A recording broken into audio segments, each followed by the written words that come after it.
That's got some play in it. Yeah, I would describe that as play. So we've had no rear anti-roll bar? No.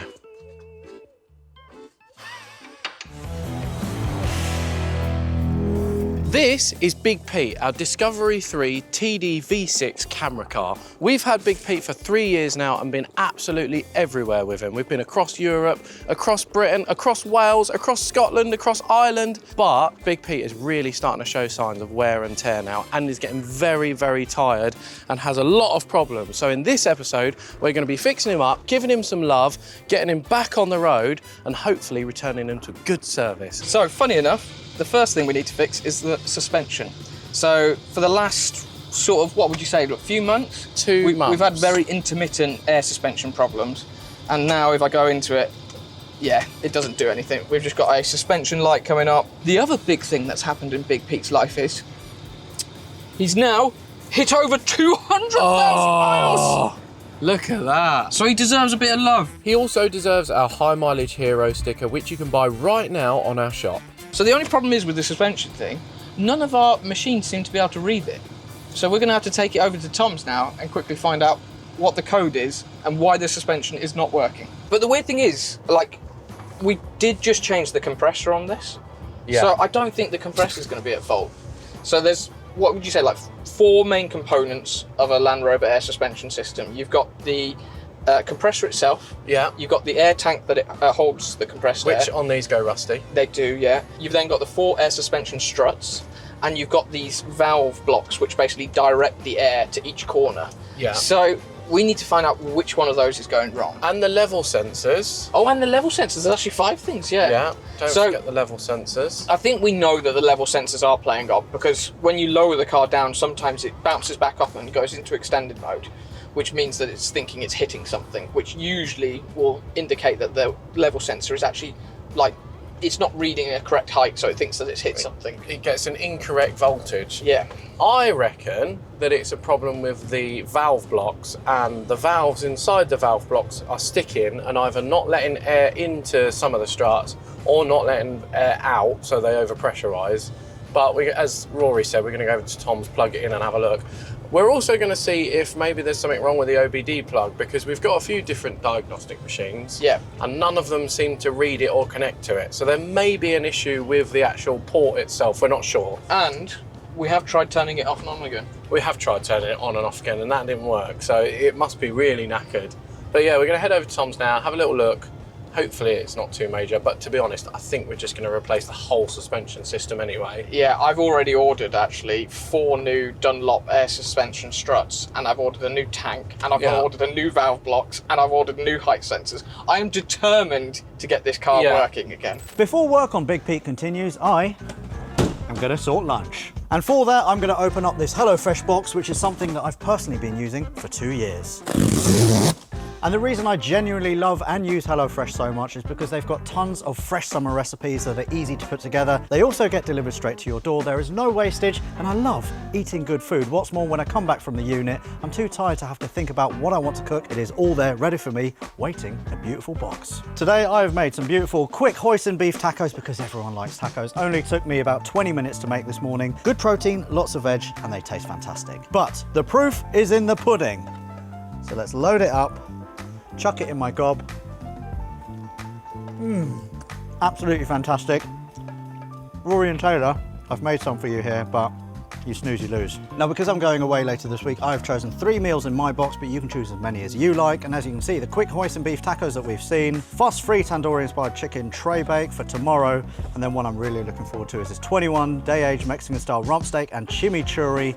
And on the back, you have got all of the instructions, super, super easy, super fun to make as well. So if you want amazing fuss-free food delivered directly to your door, then use my code 50AutoAlex for 50% off the first box and 20% off the 4 boxes after that, plus free desserts for life. And don't forget to use the HelloFresh app to choose your meals, manage your subscription, and even skip a week if you're not around. Cheers. Big Pete knows this place very well. It does, yeah. I'm surprised he ain't worn out this road, worn out the tarmac the amount of times he's been here. Honestly, I didn't even actually have to drive it here. It kind of just did it itself. Oh, Here look we at are. these lovely motors. Oh, there's Tom's Project 8 and an E-Type. Oh, look at this. There you go, Tom. I'll leave you a dead cat there. Hello. Tom, can we borrow some tools? Yes.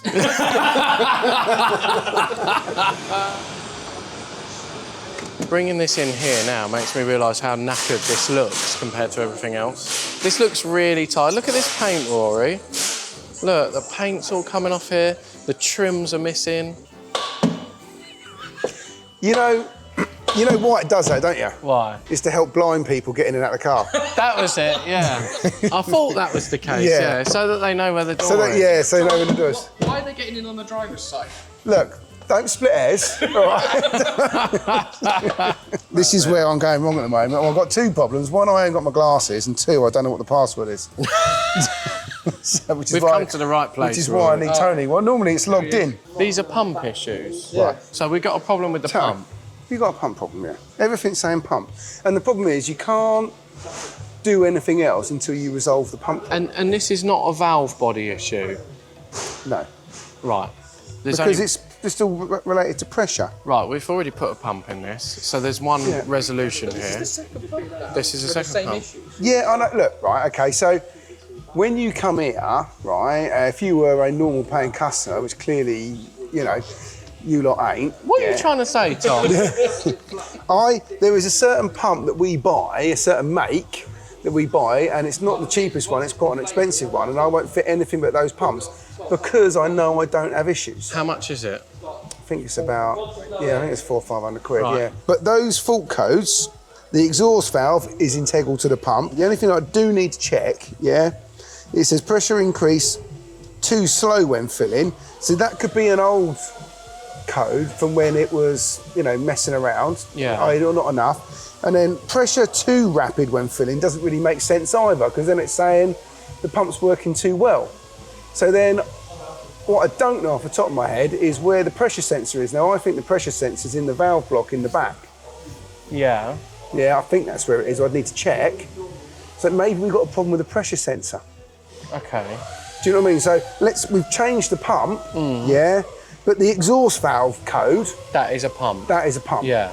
So you've just found online that there's apparently a wire that breaks behind the near side headlight, which is this one. So apparently if you take the headlight out, you can see it. So the headlight's just got two tabs, and then I believe it just slides out, which is a brilliant design. I actually really like that. Oh. So that's headlight wiring. So it's... So it is the. Oh, sorry. I'll unplug that. Where is that? It's there. It's below. It's this connector here. You haven't actually got that connector.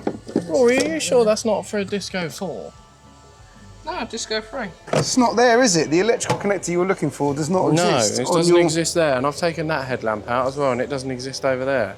It just goes to show what a unique vehicle this is. Yeah, sure. That's not original, is it? It goes to the headlamp. No, it's wiring. not. So Tony's agreed that he can do this in an hour, which is rewire that bit of wiring to the exhaust valve if it's actually broken. So to do that, he's got to put it on the ramp, get the wheel off, get the wheel arch liner out, and then have a look at it and do that. Saves me a job, I guess. This is your black and white wire, which is your main feed to the exhaust valve in the compressor. We can do an end-to-end test from here up to the... Is it permanent fault? Only when, as really. soon as you change the height of anything. Not Right, not okay. always though, is it? It does sometimes go away. How long will it take to run a new wire? 20 minutes. Everything in this workshop's 20 minutes ago. We've got 20 minutes. After Tony ran the new wire, we tested out the air suspension to see if the fault was gone for good. No lights? No lamps at the Okay. moment. Yeah, take it to normal. Normal height. Oh, That's going it quick. goes down a lot quicker. A lot quicker. Oh. Fault. No! Right, we need to do the other. Oh, exhaust valve. Same one? It's either that or is it the compressor? So, we've established it's not the wiring. Yeah? So, we've put a new pump in it. The wiring is not at fault. Unless it's a faulty new pump.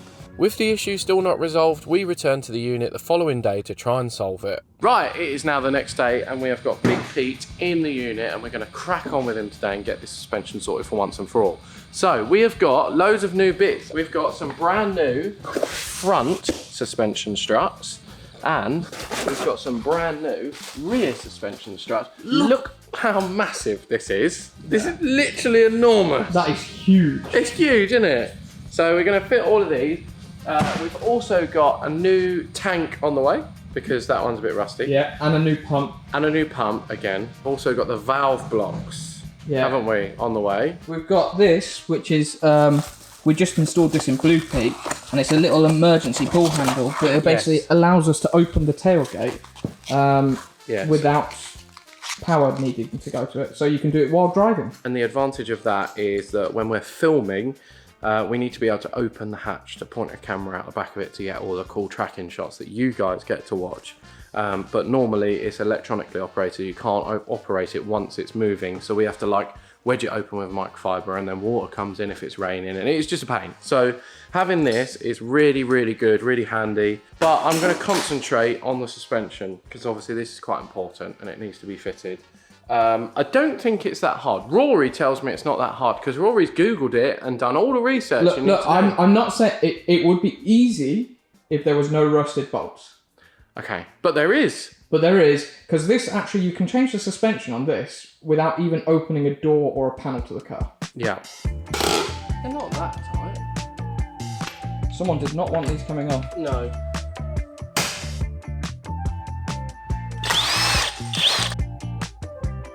So this is new, the sensor's new. Yeah, that was fitted by Tom. Yeah. And this is our strut. This is actually original. It's got a date stamp there. 22nd of the 3rd, 2005. While Taylor is doing the suspension, I've gone back to my usual painting cell and I've just painted the rear of this because it was looking a bit rusty. Right, I've undone the airline. Oh my God, that's heavy. There's one strut. Yeah? Yeah. That looks a bit nicer, doesn't it? So, there is one thing I need to do, and it's something to do with this. I think I just need to cut the airline or something. What? I think I need to cut that line, cut the end off, the onion off the end, and then put it in there. And the way that that sits on there is basically there's a load of teeth in there that like grip it, so as it slides on, it can never slide back off. Oh my. Right, so I'm gonna set that in there, and I'm gonna take this little bum hole out, and then, oh my God, that's so heavy. And then I'm gonna put the pipe. So I've cut the end off the pipe. God, that's... And we're 100% sure we're meant to cut the pipe. Well, it's too late now, I've done it. Taylor, do you want to come over and have a look at something? Oh God, what have you found? Nothing. No. I don't quite think that's meant to be. Oh, okay. That's interesting. That's got some play in it. Yeah, I would describe that as play. So we've had no rear anti-roll bar? No. That, Rory, is one corner done. I can also see why they give us new nuts for the rear, because I've already sort of rounded one off. I managed to actually get it off. But because they sit at the back, right up here, they really collect loads of dirt. And yeah, they go really rusty. Also, you probably see here that I'm struggling a bit with this spanner because it's not very long. And when it's not very long, you don't get a lot of leverage on it, but it's sort of one of the only things I can get up there. If you struggle, get another spanner, a non-ratchet spanner, hook it in there like that, and it makes it longer. You know if you snap one of these bolts what the solution will be. Well, I can't get an angle grinder in there. Yeah. If it snaps, it's fine, because it's part of the strut and it will just come out. If it rounds off, I can't get an angle grinder in there. I can't get like a grippy tool in or anything like that. The easiest way, genuinely, and quickest way to get it off would be to take the body off the chassis. So, all the struts are now completed. They're all fitted all around. We've got a nice new set of struts on there. Next up, we've been to Tom's. We've collected the compressor, and now we're going to fit the compressor. And then we are still waiting for the tank. The tank's going to be here tomorrow, right? Yes. Yes. But we don't need the tank. We don't need the tank, but it'd be good to fit the tank. Yeah. But I'm going to fit the compressor first. So hopefully when we fit this compressor, we can actually test to see if this system will then work. Yes. Because we think that's what the main problem is. Also, what do you think of my rear? It's large, round, Yep. quite the scent, Yeah. and it's a bit wavy.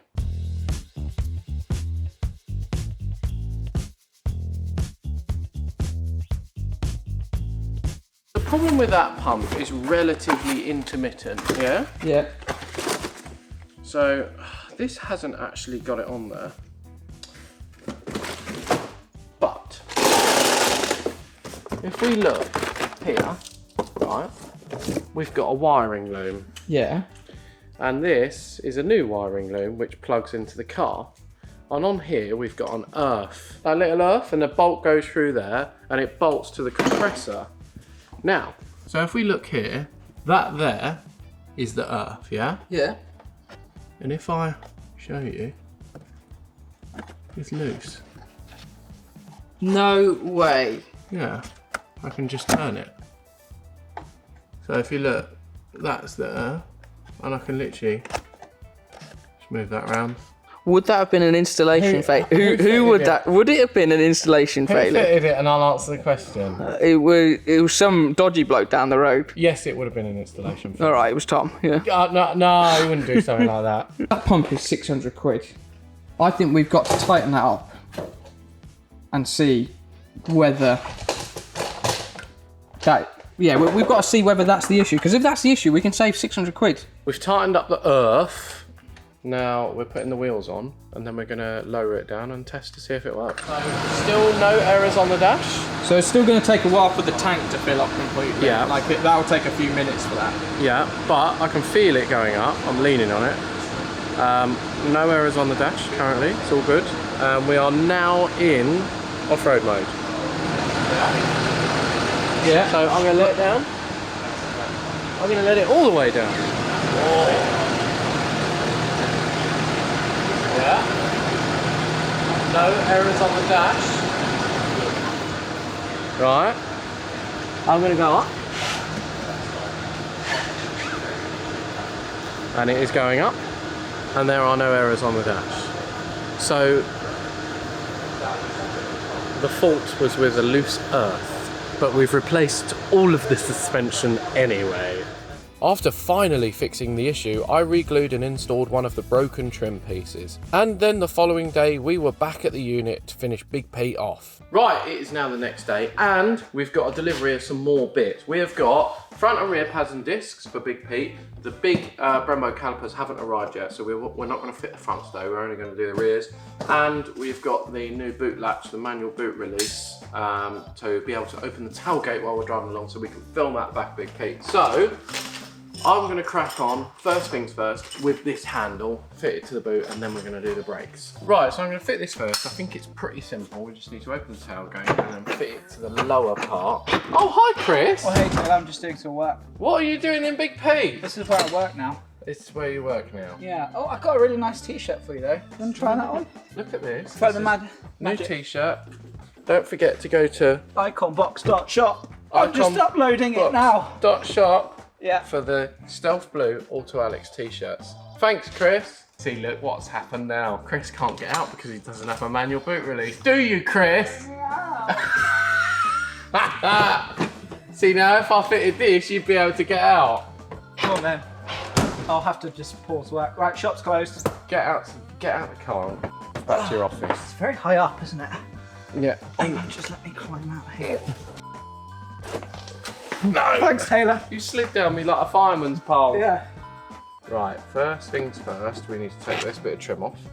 So that comes off, like that. Right, so that little bonger comes off. And then we take the little bonger off of this side as well. Oh, that was actually loose, which is good. This comes off, and there's like a bird's nest in here, or a big giant spider's web. And then that goes over there. So according to the internet, I need to undo all of these screws and remove the subwoofer. So remove that plug, remove that plug. Right, so I've put all the bolts loosely in the subwoofer. I'm just going to eye this up. So, brilliant. Turn it back out. I'm going to put this up. What is going on today? So that, in theory, taps in there and goes there. And that. Oh, look. Lines up like that. And that actually fits well. So, next bit. Apparently, according to the internet, we need to take this off. And then we take this latch out here. Should come out like that. Take off the little cover. And then this little piece of plastic here sort of sits up against this stud, like it does in the picture.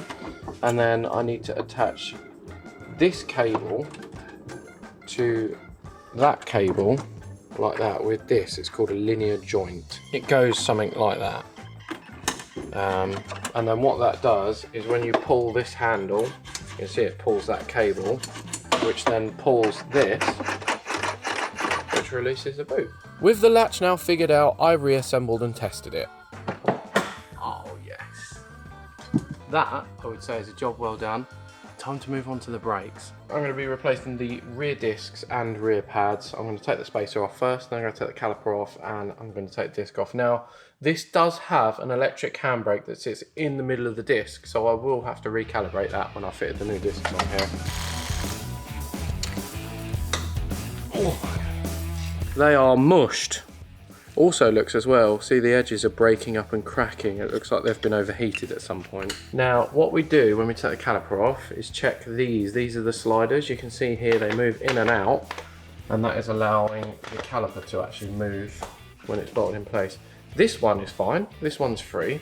This one here is not, and it is actually seized, and I can't move it. So I'm gonna have to unseize that and grease both of those as well. But yeah, that can cause the brakes to stick on. It can cause warp discs, pads wearing out, stuff like that. I don't think this has been seized for very long because the pads are quite evenly worn.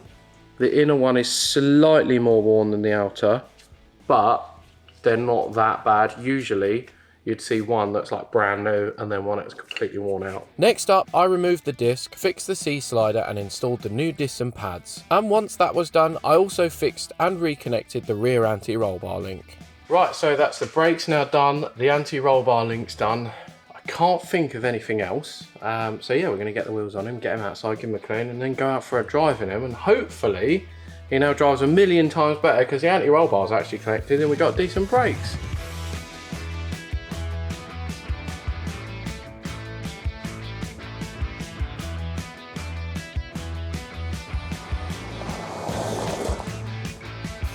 I can feel the road. I can feel the road as well. That's unique in Big P, isn't it? There was a dip there. Yeah, there was a dip there. You avoided that moose. So we're now doing 50 miles an hour. Yep. And I'm going to give it... Oh my goodness. Almost, actually. Genuinely. I'm not saying that just because it makes it all dramatic and funny for the video. This feels quite good. Yeah. Oh, you know what? I feel pretty safe. Yeah. That. It used to feel so baggy, but now... Yeah. That actually feels pretty good, doesn't it? Do you know what it feels like? It feels like Blue Peter. Yeah, you're absolutely right. And Blue Peter made us realise how worn Big Pete was, because we got in that and thought, that drives lovely, and then got in this and got, this drives shit. This is really good. I'm actually genuinely really impressed. I was a bit unsure. You know when you fit something to a car and you're like, I'm not sure if it's going to fix it, yeah. but I've got a inkling that it probably will. Well, in this case, it has. And I think Big Pete now drives a million times better, even just driving him up the road. I think this car sort of describes every Land Rover. They're all a pain in the arse. They all have their quirks. They all have their character. And we want to kill them sometimes and leave them in a scrapyard, but deep down we love them to bits. Yeah. And on that note, Let's I think go to McDonald's. I was just going to say it's time to end this episode. Don't forget to like and subscribe. But McDonald's does sound quite nice. Even though I'm on a diet, I could maybe have a couple of chicken selects. But don't forget to like and subscribe. And we'll see you next time. Bye. When this breaks again. Oh. Oh. But not for a while, right?